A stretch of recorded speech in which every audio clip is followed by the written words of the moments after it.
नमस्कार दोस्तों, BR07 channel में फिर से आप सभी का बहुत बहुत स्वागत है। तो दोस्तों, बिहार यह राज्य जहां कोई परियोजना बनने वाली होती है, अगर वह साल में बनने वाली होती है तो वो सालों लग जाती है। पिछले साल दरभंगा को दरभंगा एयरपोर्ट के रूप में एक बड़ा गिफ्ट मिला, मगर हम सभी जानते हैं कि अभी भी दरभंगा एयरपोर्ट में बहुत ही खामियां बाकी है। मगर फिर भी दरभंगा एयरपोर्ट है, दरभंगा एयरपोर्ट की शान है और अभी एम्स परियोजना दरभंगा वासियों को मिलने में काफी समय लग रहा है। अब दरभंगा एयरपोर्ट के बाद लोग इंतजार में थे कि बहुत ही जल्द एम्स बनेगा दरभंगा में, मगर लोगों को लगातार लंबा इंतजार करना पड़ रहा है इसके लिए। जिस तरह से सरकार ने बड़े ही वादा करते हुए कहा था कि बिहार में अब दूसरा एम्स दरभंगा में बनने वाला है, मगर क्या इसकी कितनी सच्चाई है? सच्चाई कहने का मतलब ये है हमारा कि क्या इसकी शुरुआत हुई है तो कितनी हुई है। मगर यहाँ पे सोचने वाली बात ये भी है कि क्या दरभंगा को कोई भी चीज अपने समय पर नहीं मिल सकती।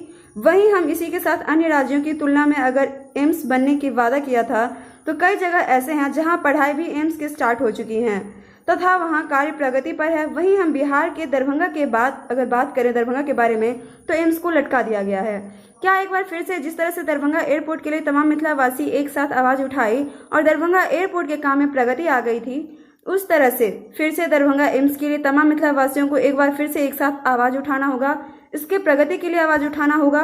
तो दोस्तों, बने रहिए आप हमारे चैनल के साथ, हम आपको हर पल पल का अपडेट पहुंचाते रहेंगे। तो दोस्तों, आप अपना सुझाव जरूर दें, इस बारे में जरूर कमेंट करें आप हमारे वीडियो पे। और तब तक के लिए घर पे स्वस्थ रहें, सुरक्षित रहें। शुक्रिया दोस्तों।